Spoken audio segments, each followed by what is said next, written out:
heureuse de vous retrouver pour notre rendez-vous hebdomadaire de l'actualité sur Espérance TV.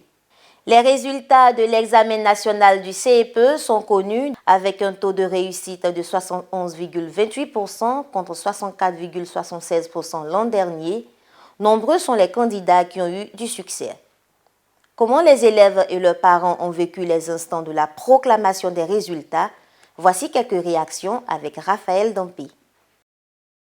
Les résultats du CEP 2023 en Côte d'Ivoire ont été proclamés le mardi 20 juin. À l'école primaire confessionnelle Emmanuel de Port-Bouët 1, parents et élèves ne peuvent contenir leur joie face aux résultats obtenus. J'ai eu 163,03. Je suis très heureuse parce que j'ai eu mon CEP. En plus, j'ai eu aussi la moyenne. Je peux aller de beaucoup d'écoles, c'est pour ça que je suis heureuse. Je suis en classe de CM2A. J'ai eu 146,35 points. Je suis contente d'avoir mon CEP. J'ai réfléchi et j'ai fait ce que Dieu m'a dit. J'ai eu 160,5 à l'examen de CP. Je suis très contente d'avoir mon examen. Je vais vous donner des conseils à tous ceux qui vont aller au CM2. Il faut que vous travaillez bien pour avoir vos CP, étudier chaque jour et compter sur Dieu aussi.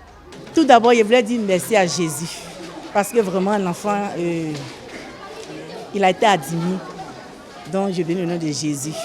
Avec Jésus, on ne tape pas poteau. Nous sommes des chrétiens.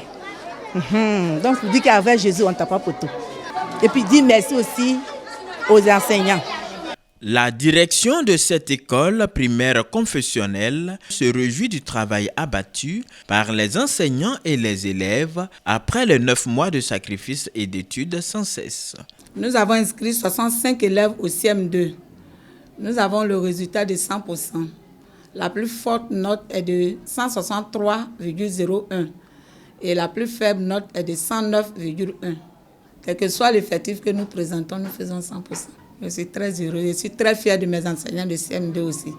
Le pourcentage d'admis à l'entrée en 6e cette année au niveau national est de 71,28% pour un total de 654 531 candidats qui ont affronté les épreuves le lundi 5 juin 2023. Vive émotion, joie, les 65 élèves sont dans le bonheur de passer au cycle secondaire à la rentrée prochaine. Dans le cadre de ces activités, Espérance TV, la télévision méthodiste, a posé ses valises dans le district Abidjan Sud pour une série d'enregistrements en vue d'étoffer ses contenus. Emmanuel Abalé nous fait revivre l'ambiance de ces instants. Dans le cadre des enregistrements de ces émissions atypiques, l'équipe de production d'Espérance TV a posé ses valises dans le district d'Abidjan Sud, précisément à Emmanuel de Port-Bouët 1. Une équipe de 12 agents composée de journalistes, d'animateurs, de cadreurs, d'ingénieurs de son et de monteurs sont à pied d'œuvre depuis le mardi 20 juin 2023 pour réussir ce challenge. Selon un chronogramme bien établi, ces agents se sont attelés à la tâche de jour comme de nuit avec la participation active des laïcs et du pasteur résident en la personne du révérend pasteur Ismaël Kida. En marge de ces productions, une séance de travail s'est tenue entre les premiers responsables du district d'Abidjan Sud afin d'harmoniser leur point de vue sur les activités qui s'y déroulent. Nous avons l'honneur d'accueillir l'équipe technique d'Espérance TV et nous bénissons le Seigneur de ce que Abidjan Sud a été le premier district à recevoir ce lancement. Et donc ce n'est que partie remise puisque nous aurons l'occasion de revenir pour avancer encore sur le dossier, pour ce qui reste encore à faire. Et bénir le Seigneur de ce que, après nous, d'autres districts aussi viendront. Je voudrais profiter de l'occasion pour lancer l'appel à tous les autres districts pour dire que c'est une bonne chose pour nous d'avoir une télévision, mais une autre est de pouvoir vraiment se mettre à disposition pour enrichir notre télévision de nos apports, de nos contributions diverses, comme participation aux émissions qui ont lieu. Et donc, je voudrais demander à tous les districts de se disposer pour recevoir l'équipe et de faire comme nous avons fait, de sorte que vraiment notre télévision réponde de toutes les attentes des méthodistes et reflète bien l'image de l'Église méthodiste unie Côte d'Ivoire. Nous demandons que le Seigneur vraiment continue de vous inspirer, de vous bénir pour l'excellent travail que vous abattez. Doté de la licence d'exploitation délivrée par la Haute Autorité de la Communication audiovisuelle depuis le 21 mars 2023, l'équipe de production de la télé méthodiste Espérance TV sillonnera d'autres districts de la conférence annuelle de l'Église méthodiste unie Côte d'Ivoire. Parlons louange à présent avec la réception de nouveaux choristes et maîtres assistants dans le district d'Abobo. Un événement qui a vu l'implication de tous les acteurs du district. Notre reportage dans cet élément.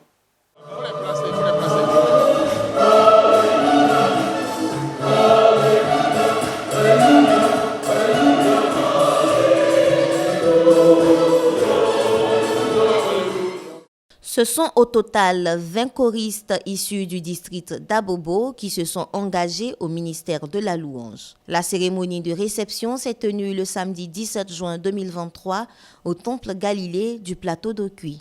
2 maîtres assistants et 18 choristes sont désormais aux couleurs des chorales liturgiques de l'Église méthodiste unie Côte d'Ivoire. Dieu nous a établis afin que nous puissions le servir et l'adorer.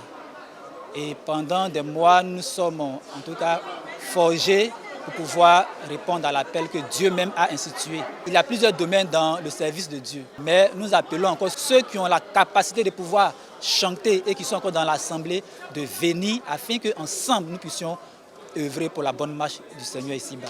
Il n'y a pas quelqu'un qui est plus en joie que moi. Présentement, je suis la seule à être en joie. En tout cas, tout ce que je peux dire, merci à l'Éternel. Faciliter l'intégration et créer un cadre de convivialité et de fraternité entre les choristes, tel est l'objectif de cette cérémonie de consécration du district qui est à sa 2e édition. Nous avons pris cette décision au synode de regrouper tous les choristes en un seul lieu. Tous ceux qui seront reçus et qui vont intégrer les chorales pour faire la cérémonie.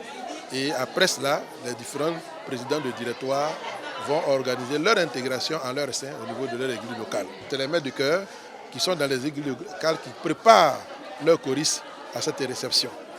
Ils les évaluent sur le Tédéum, les réponses liturgiques, le psaume 95, le Vénité et tout ça, tous ces éléments de culte-là. S'appuyant sur le chapitre 3 du livre de Jacques, le secrétaire du district d'Abobo a exhorté les nouveaux choristes à mettre leur langue et leur louange au service de l'Éternel.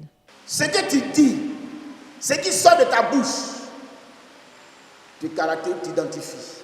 Si vous voulez être des choristes dont le cantique touche les cœurs, tous les esprits, change les vies, il faudrait commencer à éduquer votre bouche, votre langue. Chaque cantique a une onction qui suit. Mais ta bouche peut détruire l'onction. Les responsables du directoire musical des circuits du district d'Abobo se sont vus récompensés par des diplômes de reconnaissance pour leur dévouement dans l'encadrement des choristes. Après 9 mois passés à l'encadrement des étudiants de l'ESMCT, l'École supérieure méthodiste de commerce et de technologie, ex-CEMAMSI, l'amicale du personnel s'est retirée à Grand-Bassam pour une journée récréative. Une initiative qui vise à renforcer les liens entre les membres. Des précisions avec Raphaël Dampi.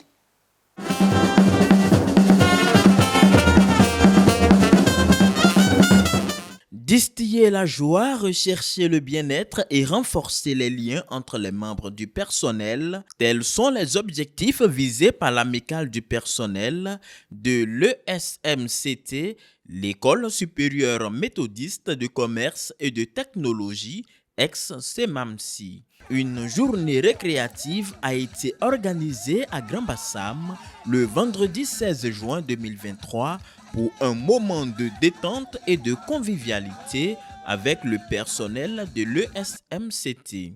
Profitant de l'occasion, Martial Dakouri, à la tête de l'amicale du personnel depuis 2022, a émis des doléances auprès de l'administration de l'école, notamment la révalorisation du taux horaire des enseignants. Auparavant, l'amicale était purement pour les enseignants. J'ai voulu élargir cette entité-là à tout le personnel. Pour qu'il y ait efficacité, il faut forcément des liens forts. Et pour créer ces liens forts-là, on ne va pas rester toujours professionnel. À un moment donné, il faut faire un break et puis créer d'autres liens d'amitié. Quand on a une amicale dynamique, ça nous amène à avoir non seulement une école dynamique, mais une école très efficace.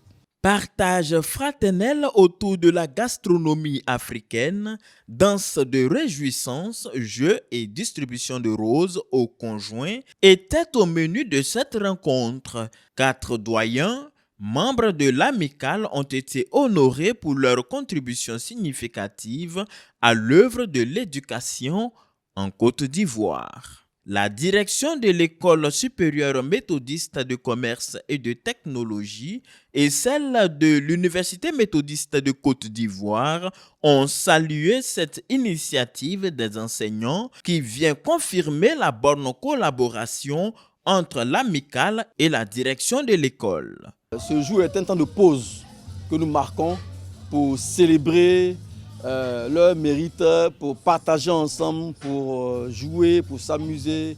Pour moi, c'est un temps d'action de grâce. Donc, je dis merci à Dieu qui nous a aidés durant ces 9 mois. Nous partons vers les vacances et c'est un temps de récréation pour nous. On rend grâce à Dieu. C'est une très bonne chose que nous apprécions à sa juste valeur. Au nom du président de l'université, le professeur Yalega, nous sommes là pour vraiment leur apporter notre soutien. Cette rencontre à la plage permet de renforcer les liens entre les membres du personnel et ça donne la joie au cœur. 5 filières sont ouvertes à l'ESMCT, à savoir l'assistanat de direction, la finance comptabilité, la gestion commerciale, les ressources humaines et communication et l'informatique développeur d'applications. Rappelons que l'ESMCT est une école professionnelle faisant partie intégrante de l'Université méthodiste de Côte d'Ivoire. Et voilà, c'est ici que nous fermons les pages de cette édition. Merci de l'avoir suivi. Sortez couverts en cette période de pluie et que Dieu nous protège tous.